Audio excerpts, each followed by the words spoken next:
안녕하세요. 반갑습니다. 하나님의 은혜와 평강이 늘 함께하는 화요일 되시기를 바라고 기도합니다. 그리스도를 전파함 죄의 형벌 두 번째 구절입니다.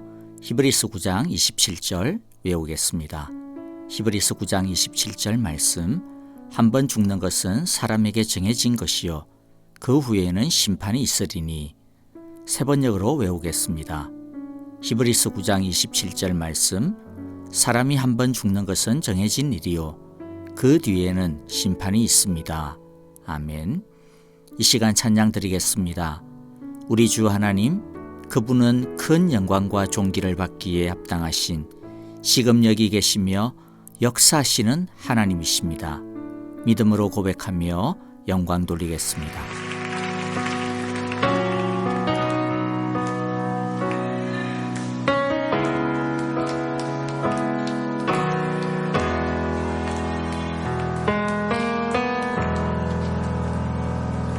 우리 주 하나님, 큰 영광과 존귀를 받기에 합당하신, 지금 여기 계신 하나님, 온 천지 만물을 지으시고 다스리는 큰 권능과 능력으로 주의 말씀 이루시리.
이제 우리 함께 말씀을 보겠습니다.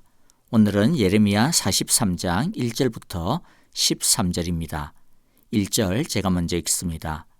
하나님 여호와께서 그의 백성에게 지시하신 모든 말씀, 곧 그들의 하나님 여호와께서 예레미야를 보내셔서 그들에게 이르게 하신 이 모든 말씀을 예레미야가 온 백성에게 다 일러주었을 때에 호사야의 아들 아사랴와 가레야의 아들 요하난과 고집이 센 모든 사람이 예레미야에게 말하였다.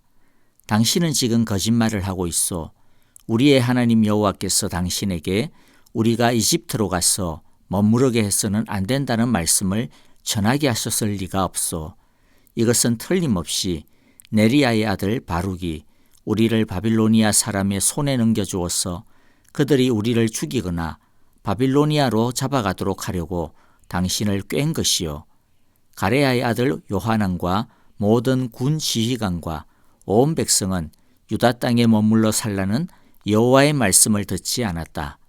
마침내 가레야의 아들 요하난과 모든 군 지휘관은 여러 나라에 흩어져 살다가 유다 땅에서 살려고 돌아온 유다의 살아남은 사람들을 모두 데리고 남자와 여자와 어린아이와 공주들과 근위대장 느부사라단이 사반의 손자요 아이감의 아들인 그달리아에게 맡겨놓은 모든 사람과 예언자 예레미야와 네리야의 아들 바룩까지 데리고서 이집트 땅으로 들어갔다.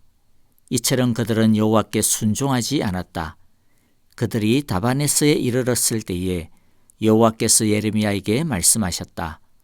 너는 너의 손으로 큰 돌들을 날라다가 다바네스에 있는 바로의 궁 대문 앞 포장된 광장을 파고 유다 사람들이 보는 앞에서 그 돌들을 묻어라. 그런 다음에 너는 유다 사람들에게 이렇게 전하여라.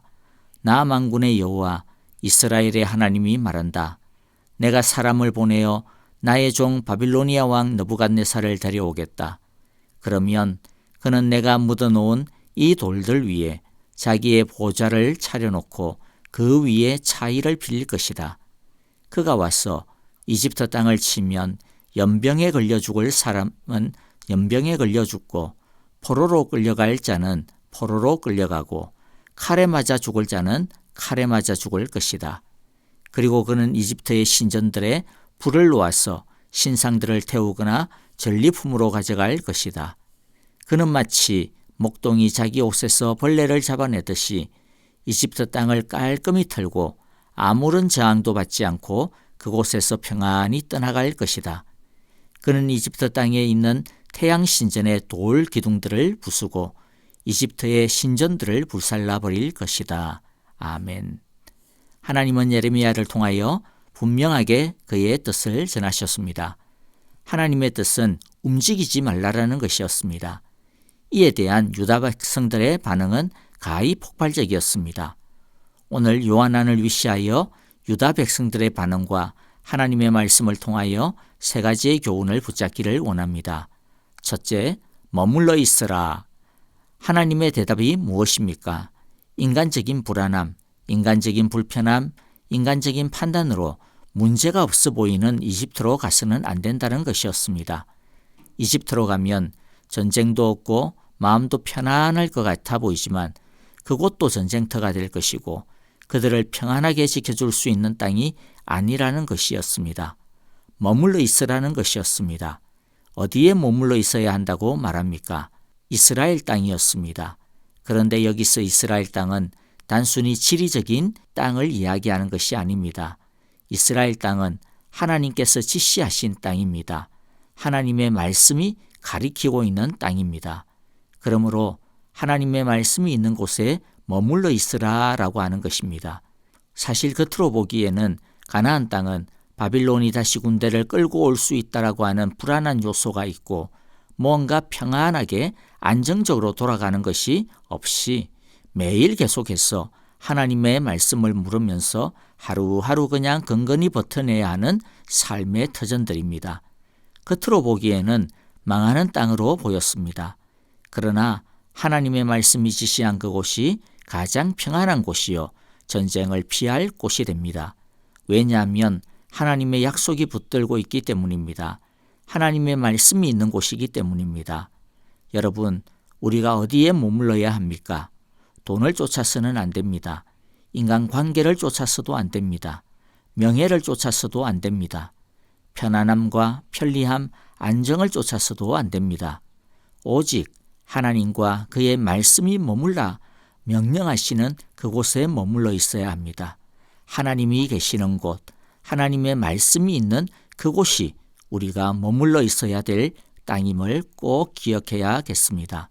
두 번째, 고집을 죽여야 합니다. 요한왕과 유다 백성들은 예레미야에게 기도를 부탁하면서 예레미야가 어떤 말씀을 가져오든지 그 말씀에 순종하겠노라고 다짐하고 또 다짐한 것을 우리가 잘 압니다.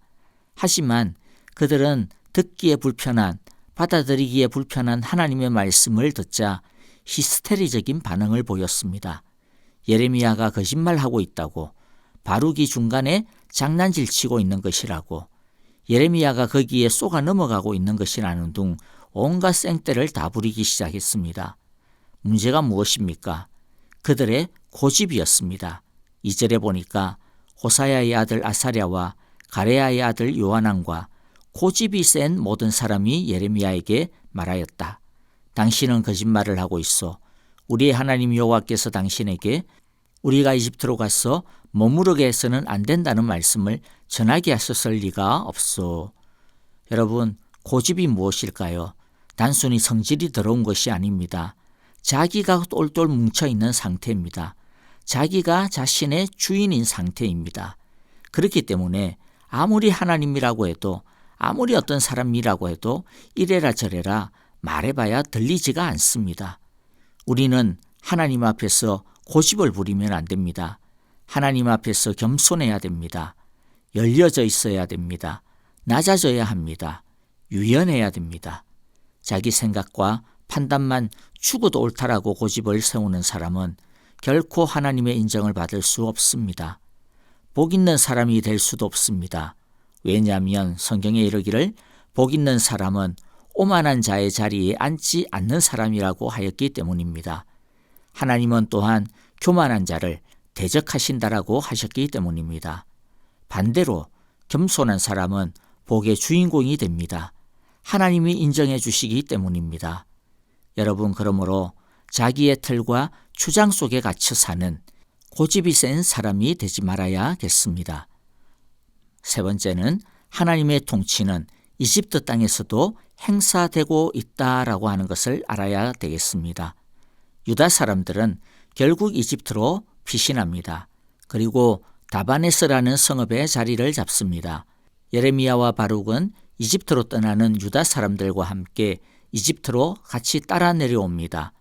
하지만 이와 같은 것은 이들의 결정에 예레미야가 인정했다거나 뜻을 같이 하기로 생각을 바꿔서 이집트로 왔다라고 하는 것은 아닙니다. 이집트로 온 유다 백성들에게 하나님의 말씀을 끝까지 선포하고 가르치기 위함입니다. 죽으라고 고집을 피우고 하나님의 말씀을 듣지 않지만은 이들을 포기하지 아니하고 끝까지 이들과 함께 길을 나선 것입니다. 이것은 도망치는 자신의 백성을 포기하지 아니하고 그들이 어디로 가든지 찾아와 주시는 하나님 아버지의 사랑을 웅변적으로 보여주고 있는 것입니다. 예레미야가 온 것이 아니라 사실은 하나님의 말씀이, 하나님이 따라온 것입니다. 하나님은 예레미야를 통하여 당신의 종 바벨론 느부갓네살이 이집트를 침공할 것이고 이집트의 신상들은 불타고 멸망할 것이라고 선포합니다. 하나님은 느부갓네살을 무엇이라고 표현합니까? 나의 종이라고 부릅니다. 나의 종. 사람들이 보기에는 느부갓네살이 이 세상을 쥐락펴락하는 것처럼 보이겠지만 실상은 누가 진짜 주인이고 왕이라는 말입니까? 하나님이라는 말입니다. 그러므로 눈에 보이는 힘을 우리는 너무 두려워하지 말아야겠습니다. 또 너무 의존하지도 말아야겠습니다. 우리가 진짜 두려워하고 의존해야 되는 대상은 온 세상의 주인 되시는 만군의 하나님 한 분밖에 없음을 기억해야겠습니다. 그 자리에 머물러 계십시오. 고집을 버리고 하나님 곁에 머물러 계십시오. 진짜 통치자는 하나님이심을 기억하십시오. 눈에 보이는 대로 근심하지 말고 하나님의 통치를 의존하는 저와 여러분이 되시기를 주님의 이름으로 축복합니다. 주님의 기도를 드리겠습니다. 하늘에 계신 우리 아버지, 아버지의 이름을 거룩하게 하시며 아버지의 나라가 오게 하시며 아버지의 뜻이 하늘에서와 같이 땅에서도 이루어지게 하소서. 오늘 우리에게 일용할 양식을 주시고 우리가 우리에게 잘못한 사람을 용서하여 준 것 같이 우리 죄를 용서하여 주시고 우리를 시험에 빠지지 않게 하시고 악에서 구하소서. 나라와 권능과 영광이 영원히 아버지의 것입니다. 아멘. 찬양과 더불어 기도하겠습니다. 선교사님들을 위해 기도하실 때 이번 주에는 이종도 선교사님 그리고 케냐 선교회를 위해서 기도해 주시고요. 또 아프신 성도님들과 또 우리 두루두루 성도님들을 위하여 중보하는 시간 가질 때 특별히 박윤경 전도사님, 정계자 전도사님, 진봉자 집사님, 김윤호 아기를 위해서 기도해 주시기를 바랍니다. 여러분, 우리 모두 고집을 버리고 하나님의 통치에 순복하는 화요일 되시기를 바라고 기도합니다. 안녕히 계십시오. 감사합니다.